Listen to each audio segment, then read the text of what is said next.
बिस्मिल्लाहिर्रहमानिर्रहीम। मुअज़्ज़ज़ ख़वातीन हज़रात, अस्सलामु अलैकुम व रहमतुल्लाहि व बरकातुहू। मैं हूँ आपका मेज़बान हकीम शहबाज हुसैन अवान कमाली, सोदरवी सोदरा तहसील वज़ीराबाद, जिला गुजरांवाला, पंजाब, पाकिस्तान से आपसे मुखातिब हूँ और आप इस वक्त देख रहे हैं Hakim Shahbaz herbal TV on YouTube.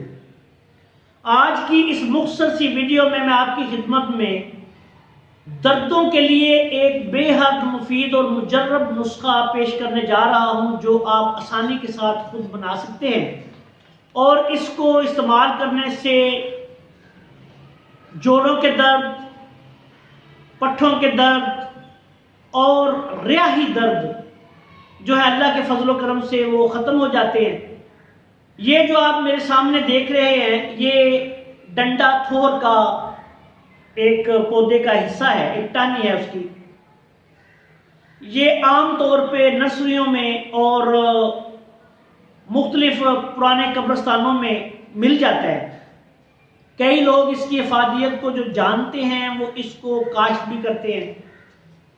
मेरे हर्बल गार्डन में भी मैंने इसको लगाया हुआ है। ये बेहद मुफीद पौधा है, लेकिन इसको इस्तेमाल करने के मुख्तलिफ तरीके हैं। आज मैं आपकी खिदमत में एक आसान सा तरीका बयान करने जा रहा हूं। ये डंडा थोर आपने लेना है और इसका ऊपर से छिलका काट के इसका गूदा निकालना है।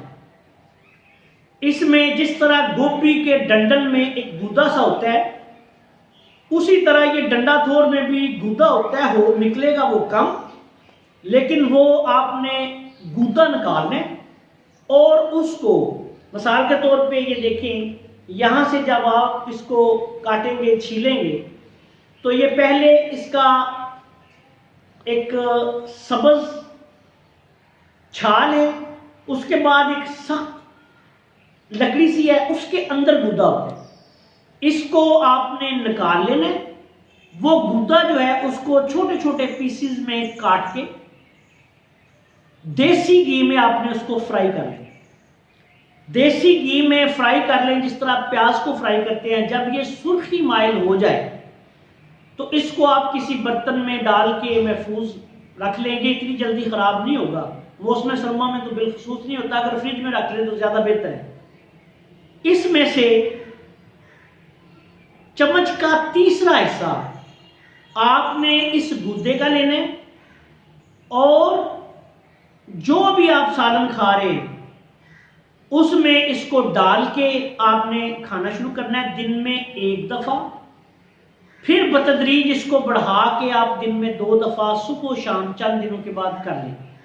इसके इस्तेमाल के दौरान आपने दूध और देसी घी का इस्तेमाल ज्यादा करना है। मजाज के एतबार से इसको इंतहाई गर्म खुश्क तस्लीम किया जाता है। लोगों का इसके मजाज में इख्तलाफ भी है कई तबीबों का, लेकिन मैं भी इसको गर्म खुश्क ही तस्लीम करता हूँ। और इसको, इसके गूदे को दर्दों के लिए अगर आपने सही तरीके से इसको बना के इस्तेमाल किया तो आप देखेंगे कि इंसानी जिस्म से जोड़ों के दर्द, पट्ठों के दर्द, रियाही दर्द आहिस्ता आहिस्ता ख़त्म होना शुरू हो जाएंगे। और ये मुसलसल इस्तेमाल करने से 1 से 2 माह तक अल्लाह के फजल करम से मरीज जो है वो शफायाब हो जाता है। बाज़ लोग तो बड़ी जल्दी 2-3 हफ्ते में बिल्कुल ठीक हो जाते हैं। तो इसको थोड़ा सा बनाना और बना के फिर थोड़ा सा मुश्किल काम है, हर आदमी नहीं बना सकता, लेकिन चूंकि ये एक आसान और अच्छा नुस्खा है और मेरा मामूली मतलब है, मैं लोगों को ये तजवीज़ करता रहता हूँ अपने मरीजों को जो बना सकते हैं। तो मैंने सोचा कि इस मौसम, और ये मौसम गर्मा में आप इस्तेमाल नहीं कर सकते, बहुत ज़्यादा गर्मी खुश्की करेगा, प्यास लगाएगा, दूसरे मसाइल होंगे। मौसम सरमा में इसको इस्तेमाल करने से ये अल्लाह के फजल करम से बेहद फ़ायदेमंद साबित होता है और हम अरसे दराज से इसको तजवीज़ कर रहे हैं। लेकिन ये बात याद रखें कि इसको थोड़ी मकदार से आपने शुरू करना है। चम्मच का चौथा हिस्सा या तीसरा हिस्सा, जो बड़े आदमी हैं वो दिन में 1 दफ़ा, फिर 2 दफ़ा, 3 दफ़ा करने की ज़रूरत नहीं। सुबह शाम इसको इस्तेमाल करते रहें, इंशाअल्लाह ताला अल्लाह ताला करम फरमाएंगे और दर्दों से बिलखुसूस असाबी उज़लाती तर सर्द और खुश्क सर्द मजाज की वजह से जो होने वाली दर्दें हैं उनका खात्मा हो जाता है। रियाही दर्दों के लिए भी ये बेहद मौसर नुस्खा है। आखिर में इस दुआ के साथ आपसे इजाज़त चाहता हूँ कि अल्लाह ताला हम सब का हामी नासर हो। अस्सलामु अलैकुम व रहमतुल्लाहि व बरकातुहू।